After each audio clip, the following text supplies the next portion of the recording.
Ladies and gentlemen, but mostly ladies, Cepheus here, giving you another Starbow game. Today we'll be having Barcode, who is the red bandit on the European ladder. We're going to be playing Protoss. He has recently been playing a lot of different races. He's actually a Zerg player, but he's just testing out different races, so that's pretty cool. I think I'm going to turn down the main volume down just a tad, just a little bit. There we go. Okay. Oh, and do I have to turn down the music too? I think so. Okay, whatever. And in the top left corner, playing in the green colors on Circuit Breaker, we have Byleth. Byleth currently number 1 on the ladder in global. I think the red band is number 3. He was number 2 for a while, and then Buckfast, I think, stole his number 2 spot. Buckfast has been playing a lot of Starbow lately, and he's been playing incredibly strong. Byleth actually talked to me earlier, wanting me to look at some games and so we can try and figure out how to beat this guy, because Buckfast just seems unstoppable. So hopefully I'll be able to cast some games with Buckfast later on. Maybe do a little bit more deep analysis of his games. So we're going to have a low ground gateway kind of expand. This might be a 2-gate pressure as well. Very interesting opening from the red bandit. This is very unorthodox versus Zerg. You usually go for a forward fast expand or maybe some one base play, but this is kind of this could be like anything. Gateway expand works in Starbow because the rush distances are not that long. Most maps are quite small, and you have chrono boost fairly early compared to Brood War, or well, compared to Brood War, you didn't have chrono boost in Brood War. He's got to be careful. He doesn't want to put the pylon in the wrong spot. Does he even need a second pylon? No, I guess he does. Ooh, is that a good pylon? Anyhow, so he's going for a quick zealot, and that. Okay, I'm just questioning the building placement of everything today. Byleth is going for a hatchery first. This could be a little bit scary, or the zealot pressure, but I think this is mostly going to be for defense. I really question this pylon placement is so odd. Like, I'm kind of curious what he's going to do about this. You're going to have a zealot out here. Now, zealots are not going to chase drills that well, because see, they kind of stop after one hit. Oh, he goes out again. Well, it's much better than Zerglings because they deal so much damage at a time, and drones regenerate life so slowly, so it's still fairly effective to keep workers out of the base. But right now, workers he could actually gone in there and gotten a lot of scouting information off, but he kind of saw all he needed to see. He saw a gateway and no nexus, and he didn't see if there was a gas, but it's kind of telling what's going on here, that he's going to put on some early pressure and probably going to expand. He didn't see 2 gateways, which you should have seen by now if he was going for a 2-gate pressure. You do the 2-gate pressure. And that's the 2-rax pressure. Okay, you don't really do 2-rax pressure in Starbow, I think. Well, maybe you can. Anyhow, we got the red bandit. Now we're gonna scout his opponent. Oh, what? Did something just not... There we go. Now it's following. Let me just check for a second if I'm dropping any frames or not. Because I have been dropping frames lately. No frames dropped. Yes! Sounds great. A couple of Zerglings are out. It's going to get a spine crawler. He knows this is a surprisingly early pressure from a Protoss player. And these Zerglings are going to find themselves in a very tough position. Now, Zerglings have been buffed in the latest patch. Their attack speed. No, this is an old game. This is an old game. These are not buffed Zerglings. This is before the patch. So never mind. These Zerglings are quite weak. I thought they actually were quite strong. So. Oh wow, imagine those new Zerglings. Okay, 10 Zerglings on the way. He wants to be super safe, and he should really pull back soon. He doesn't want to get caught. He could perhaps rift back. He's got enough energy for a rift, so okay, so he can just stay here for as long as he wants, pretty much. And be incredibly annoying. As soon as he has enough Zerglings to surround, though, he can just do it. But now he's gonna go home. He doesn't want to use the energy on rift if he can avoid it.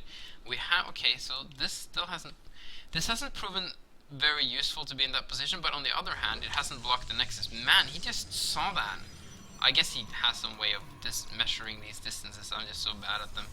There's probably some cute tricks here that I don't know about, and I probably sound like a noob for saying that. How could he put that pylon so perfectly next to that nexus? But sorry, seriously, I don't know those kind of tricks.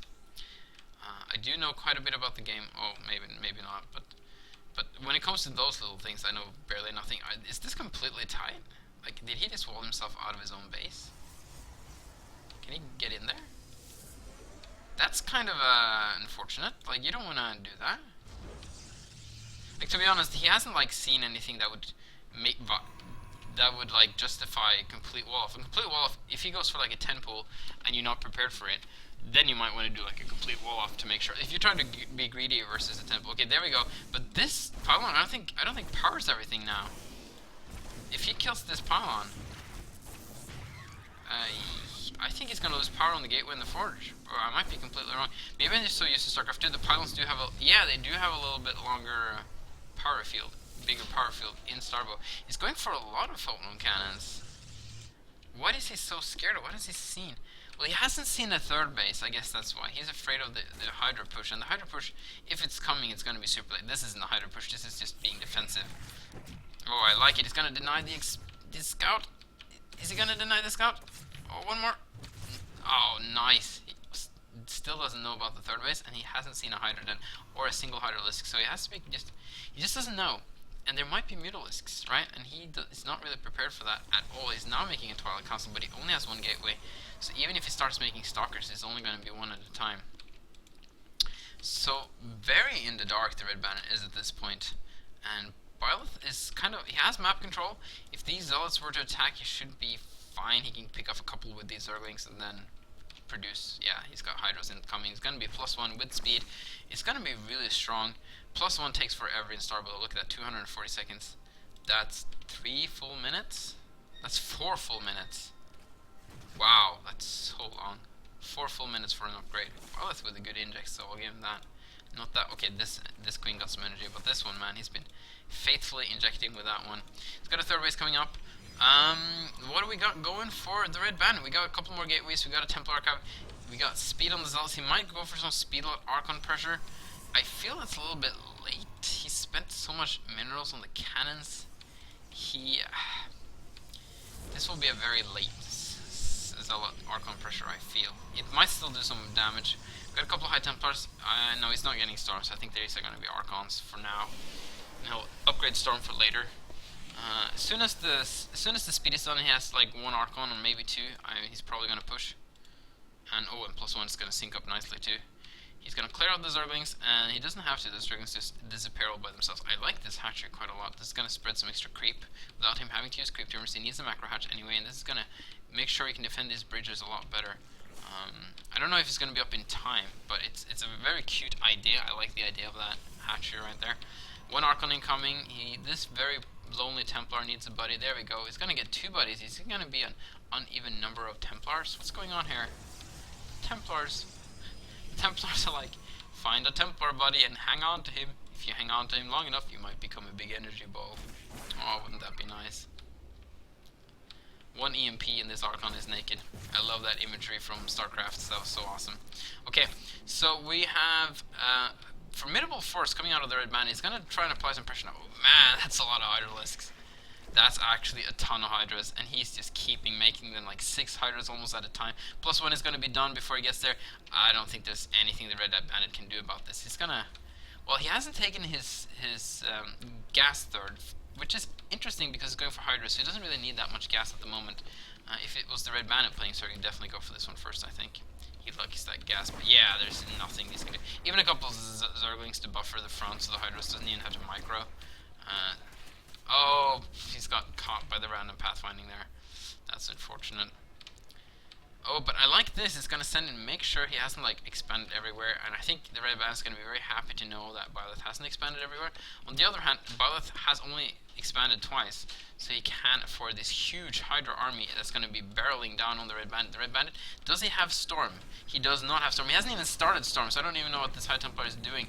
And versus this many Hydralisks, it's going to be so hard to do anything when there is no Storm out, and the Hydras can just pretty much micro and kill like crazy. He picked off the High Templar, not knowing that there even wasn't any Storm right out yet, and wow, the units of the Red Bandit is doing a surprising amount of damage versus these Hydralisks.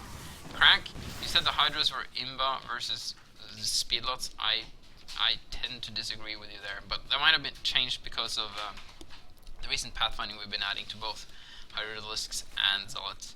Well, not really pathfinding, just unit behavior in general. It's a little bit hard to explain, but they are a little bit more derpy, but also a little bit different to micro. You see, only 1 egg, 1 larva popping out at a time. That's the macro mechanic in Starbow. Only 1 extra egg per inject, but 1 inject only costs 15 energy, and I think it goes up faster too.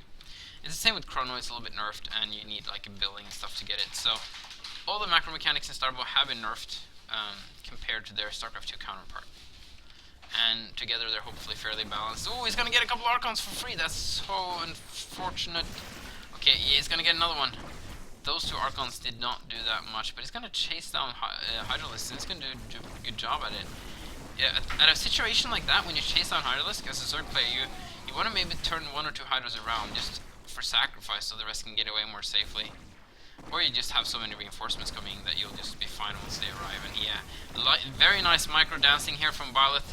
He's learned that he shouldn't stutter step but move a couple back at a time. He's adapting very well to the new unit behavior, and it looks pretty sick, to be honest, when he does that cute Hydra micro. Finally, Lurker's on the way. He's been staying on Hydralisk for so long. He keeps getting the upgrades. He's finally getting a 4th base. Byleth, he isn't like... How am I to put this? Some Zerg players, they just... when they have map control, they just take like 3-4 expansions and just go like crazy tech, and Byleth just takes it easy, like 1 tech at a time, 1 upgrade at a time, 1 expansion at a time, just slowly pacing the game forward, making sure he's got a big army, making sure he can keep threatening his opponent, making sure he can't take too many bases. And I really like that build. It's very safe, it's very nice, it's not very risky. There might be some noises now because my wife is making some sort of very healthy bread thingy that is don't really have a word for in other languages than Norwegian. So that's an important part of commenting in this game. These couple of lurkers are going to save the day together with this very, very angry queen. Look at that queen. She's so mad. She's fuming out red fumes. That was a bad sentence. Okay, so the Red Bandit's going to gather up some Dragoons. Now, he's seen the Lurkers. He'd really need Dragoons to deal with the Lurkers together with High Templars. He's getting a lot of that. He's getting his 3rd base with gas safely up. He's going to try and get a 4th. I think he's at least going to kill the Overlord to make Byleth suspicious. That's always a good idea. You should actually think about the expansions a while before you expand. So if there is any Zergling there, you should send out a Zealot to kill it.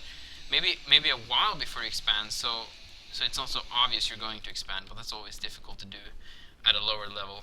I always do that wrong. Går det bra med deg, kjære? Okay. So, Byleth is... ja, jeg tror faktisk det. So, Byleth is spreading his creep, like the Zerg player he is, and the Frenchman he is. And are these slow Hydralisks? No. They just seem so... Did I slow down the game? I think I slowed down the whole game somehow. Yeah, that's normal speed again. I somehow slowed down the game. Not sure how I did that. Didn't mean to. Okay, I think we're at normal speed again. Yep, we are. Just making sure we're not watching X2. No, this is fine. This is normal speed. Everything in Starbow looks a little bit slower compared to StarCraft 2 though, and actually even compared to Brood War.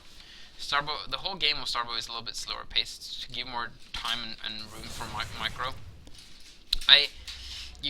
Most new players think it's a little bit odd first time they see it, but I actually like it once you get used to it because it does give you time. It's easier to dodge storms, it's easier to spread out units to micro and do all these little things.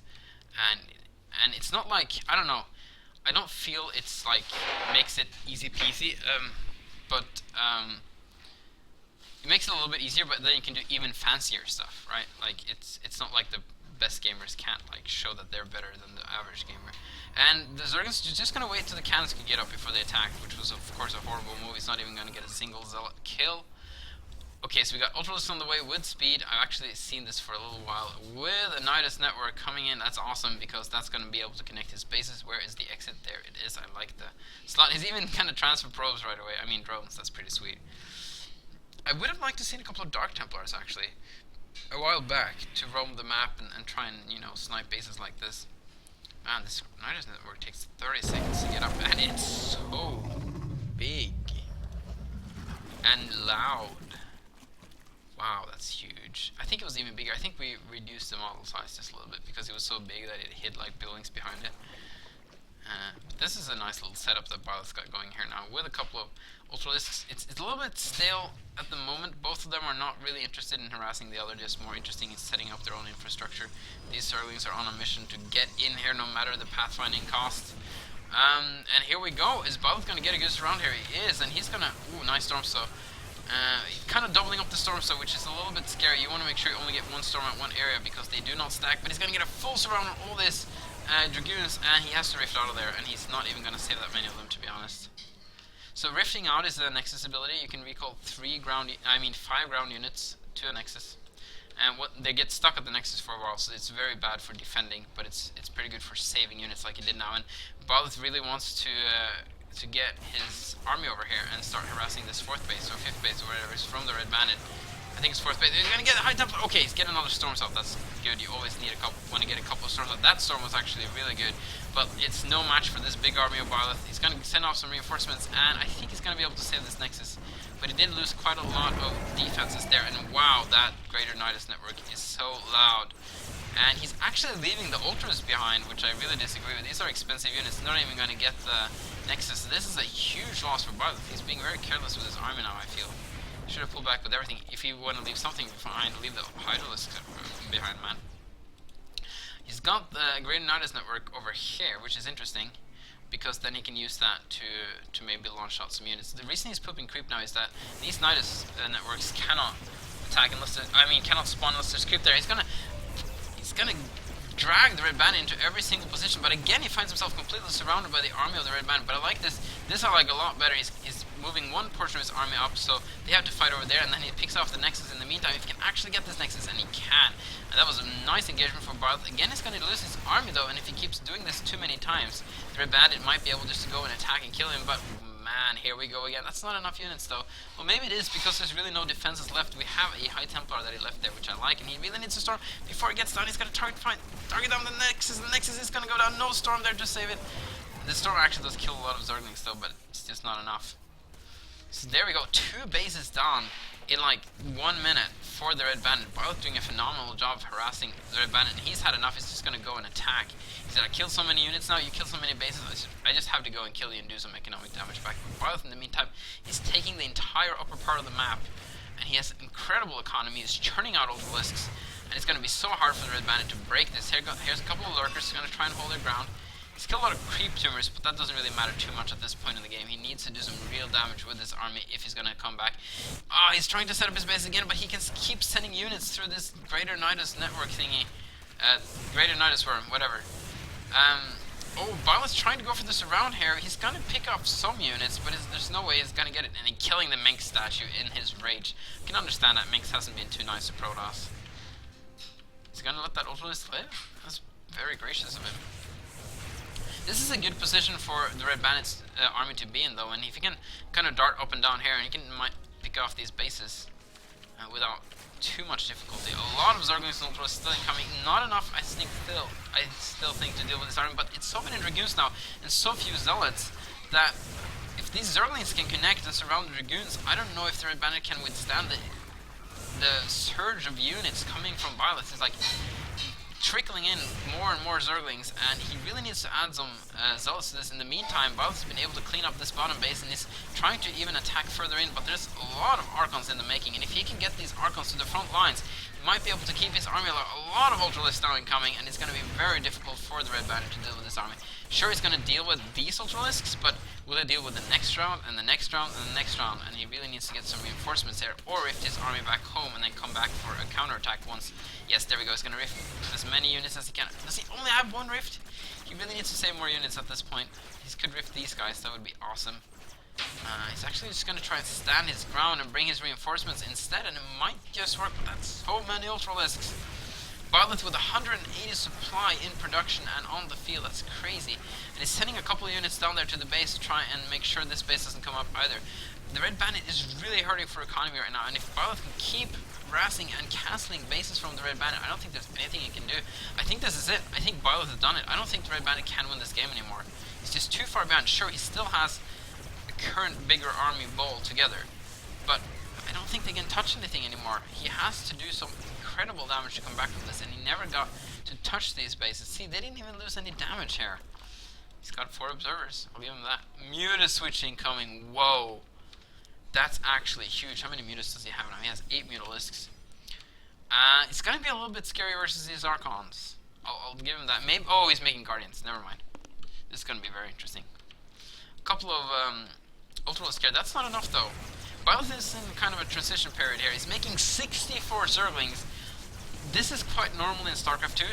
Not so normal in Starbow. Oh, some Mutalisk's on a very bad path. He's going to lose both of those. And he's probably going to lose these bases too. But then again, after he lost that, more counterattacking I think the Red Bandit's going to lose his entire army to Zerglings and Ultras and Guardians that are surely coming. Where are the Guardians? There they are. They're slowly coming. The crabs with the butts are coming. The crabs of death to kill the remains of... He doesn't even have to bring in the Guardian. Okay, there's a Guardian there already. But yeah, this is it, man. I think there's no way the Red Bandit can come back from this. It would be really sweet if he could, like... But there we go. GG. Very good game from both players. Byleth with incredible macro, and I just really like the pace of Byleth's game. The choice on when to expand, when to build army, when to build drones, when to tech, when to upgrade was just really good throughout the game. At no point did he overexpand or overcommit to tech or make just hydras all the time without switching tech. He just balanced this game out perfectly, and that really paid off.